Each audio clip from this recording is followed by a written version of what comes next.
as we head for another round of lockdowns and quarantines, I thought this is a good time to talk about dealing with anxiety and intrusive thoughts during isolation.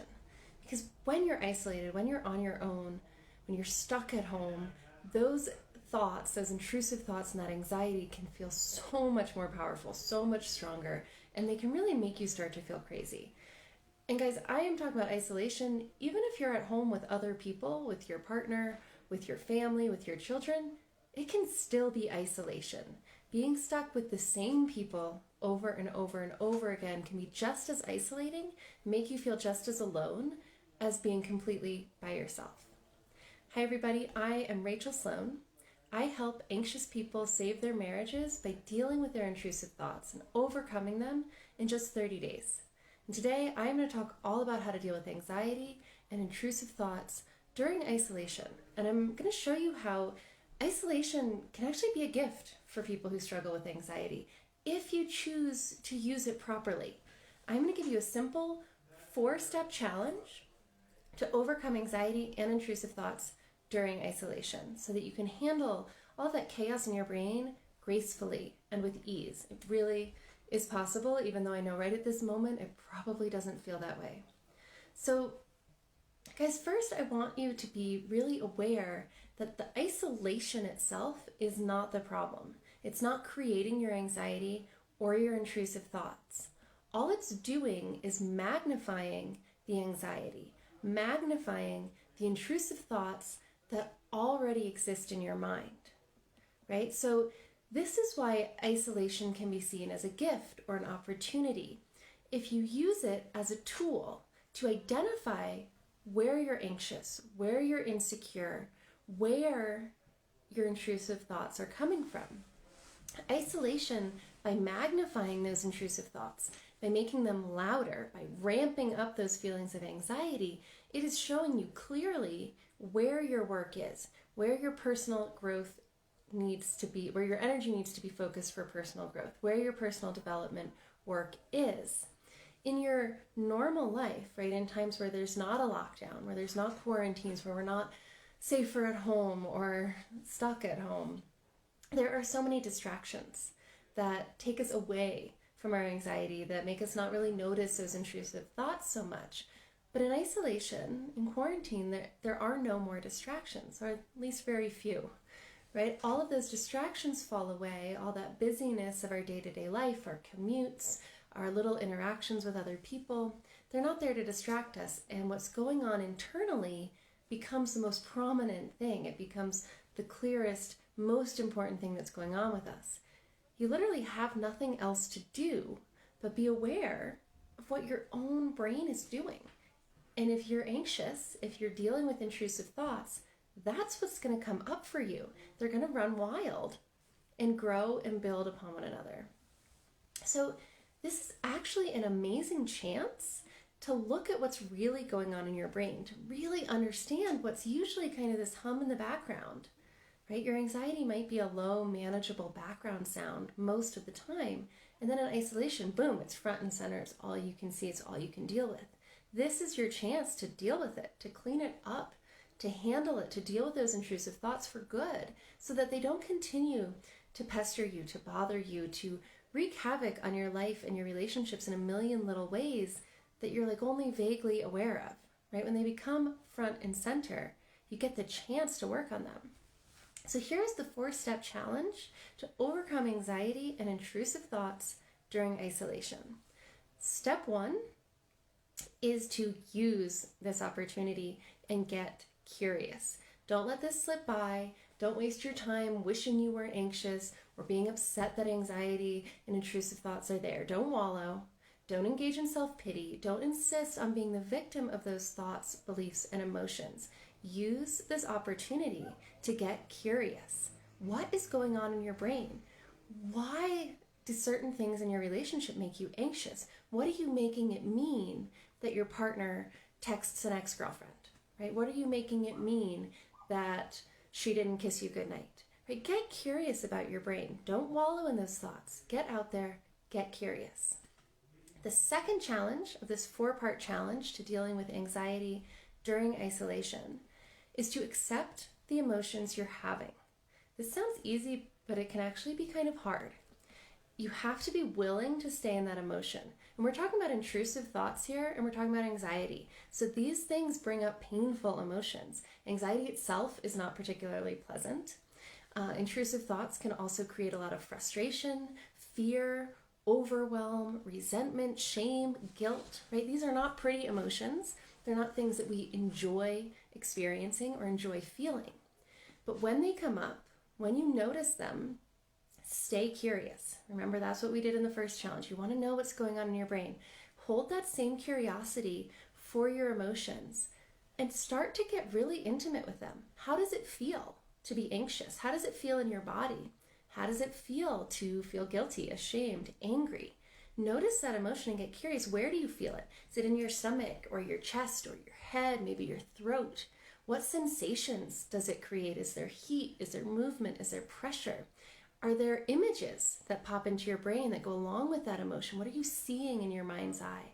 What are you hearing? What's your internal voice saying to you? What are those intrusive thoughts saying? Get curious and hold space for those emotions for yourself.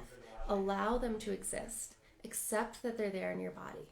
Okay, guys, so we've got 2 challenges of this 4-part challenge down. The first one is to get curious about what's going on in your brain. The second is to accept your emotions, hold space for them, and bring that curiosity to your emotions as well as your thoughts. The third challenge is to start to question your anxieties and your thoughts. This sounds easy, but I would highly encourage you to write down what you're thinking and what you're feeling before you try to question them. Because brains are pretty wily and pretty sneaky and pretty dedicated to holding on to whatever beliefs they currently hold. So if you just try to think to yourself and work through your thoughts on your own, your brain's going to find a lot of little ways out of it. So write down everything that's in your mind. Do a brain dump. When you're having intrusive thoughts, when you're feeling anxious, write it all down on a piece of paper, exactly as it pops up in your brain. Once it's all written down, go through those thoughts, sentence by sentence, and pretend that like you're a lawyer arguing the opposite side of the case. How can you pull apart the arguments your brain is making? Question your assumptions, question your automatic beliefs. If your brain is thinking things like, he's falling out of love with me, or if she leaves me, I'll never be okay again, I'll never find my true love, right? These are maybe things you think about your relationship. Or you might think he's bored, she's cheating on me, she wants to be cheating on me. If there wasn't isolation, if there wasn't lockdown, she would be, right? Question the assumptions. Whenever you notice yourself saying never or can't or should, what does that mean? Is that true? Never? You'll never be okay again? Analyze it, question it. Pretend you're a lawyer or you're on the opposite debate team and your job is to pick apart the argument that your brain just made. How do you know for sure that that thought is true? Right? Question everything. Ask yourself, what evidence is there to support this thought? What evidence is there to refute this thought? Is this thought true? Is it always true? How do I know for certain that this is true? What other explanations could exist for this scenario, for this action, for this feeling? Be ruthless when you start to question your thoughts and challenge them. Okay, so that's challenge number 3. Get really serious about questioning your assumptions, questioning your thoughts, questioning your anxieties. The 4th challenge is to take all of this on the road. What I mean by that, because you're isolated and you're not going on the road, you're staying home. What I mean by that is be vigilant throughout your day. Notice those habitual automatic thoughts coming up. Notice the emotions that are coming up with them. Be aware of what's happening in your brain moment to moment as you move throughout your day. And you have time for this, right? If you're isolated, if you're in quarantine, if you're in lockdown, you have no excuses, right? You have time to look at your brain. So do it. Notice these habitual automatic thoughts as they come up. And when they do, start to explore what other options are available to you. I'm going to give you some examples. You've practiced curiosity, right? That was in steps 1 and 2 of this challenge. So when those automatic thoughts come up, instead of just jumping on board with them and running down that train of thought, maybe you get curious. You want to explore, how are those thoughts making you feel? How are they making you react? Maybe you're playful. Maybe you find some humor in those automatic thought patterns, because usually these thought patterns are really rigid and generalized, overgeneralized, or even irrational thoughts. If you notice them coming up, you can be like, oh gosh, there goes my crazy brain again. But maybe you can find a little humor in there and approach it playfully. Or maybe you can challenge those thoughts right there on the spot, like you practiced before when you wrote down all of your thoughts and challenged them really systematically. Maybe you can do that in the moment. But these are all options available to you. And this is your fourth challenge. Pay attention to those thoughts when they come up, those automatic, habitual, overgeneralized, intrusive, often irrational thoughts. When they come up, choose how you want to respond to them. Do you want to get curious? How do they play out? Where does this go? How do I feel? Can you be playful? Laugh it off. Oh, there goes that brain again, overgeneralizing, being rigid. Can you challenge them? Say, what do you mean can't? Don't tell me I can't, I can. Right? Maybe you can find evidence for the other side in that moment, but choose. Don't just jump on board the train of thought and follow it. You've recognized it. You know what it is. Now you get to choose how to deal with it. So throughout all of this, guys, throughout all four of these exercises, be really gentle with yourself. Be curious, be open, be playful, because these thoughts are normal. Everyone has intrusive thoughts, whether it's about their relationships, about their own self-esteem, about their work, about their family. These thoughts are really, really normal. And just because you have them doesn't mean anything is wrong with you. There's nothing to be ashamed of if you have anxiety or intrusive thoughts.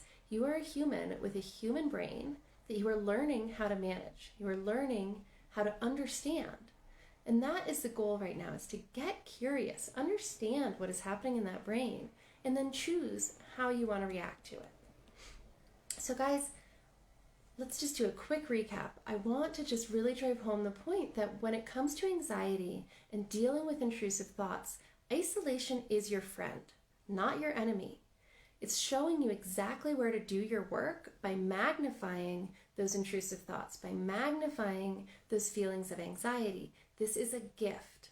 This is shining a light on exactly where your work is, exactly how you can grow, how you can evolve, how you can feel better, how you can get happier by learning to think and feel intentionally, by learning to understand and manage your own brain.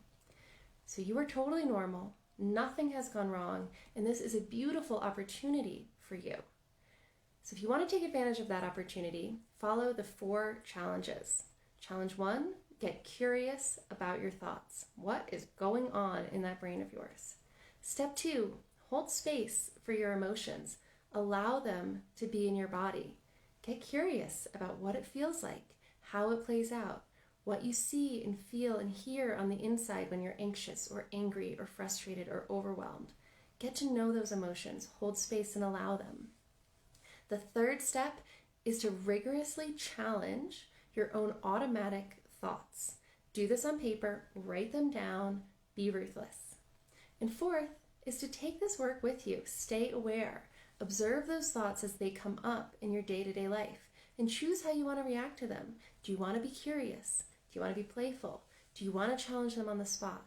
Whatever you do, don't just jump aboard the train and follow it. Now that you're aware of what's going on in your brain and how it's playing out in your emotions, do something with intention, whether it's curiosity, and you can just allow those thoughts to happen, but stay curious, stay observant, stay vigilant. Or if you're feeling bold and brave, you can challenge them right there on the spot and start changing your thoughts to think and feel the way you want on purpose. So guys, for those of you who joined us later, I'm Rachael Sloan. I help anxious people overcome intrusive thoughts, overcome relationship anxieties, to create the marriage, to create the relationship they want. For those of you watching on YouTube, please click subscribe and click on that bell to turn on the notifications, because I'm going to be putting out a lot of videos in the coming month or 2 all about anxiety, all about relationship anxiety, relationship OCD, and intrusive thoughts. And I'm going to give you a lot of tools for dealing with these things and creating the kind of life, the kind of marriage, the kind of relationship you really want. Thanks for joining me, guys.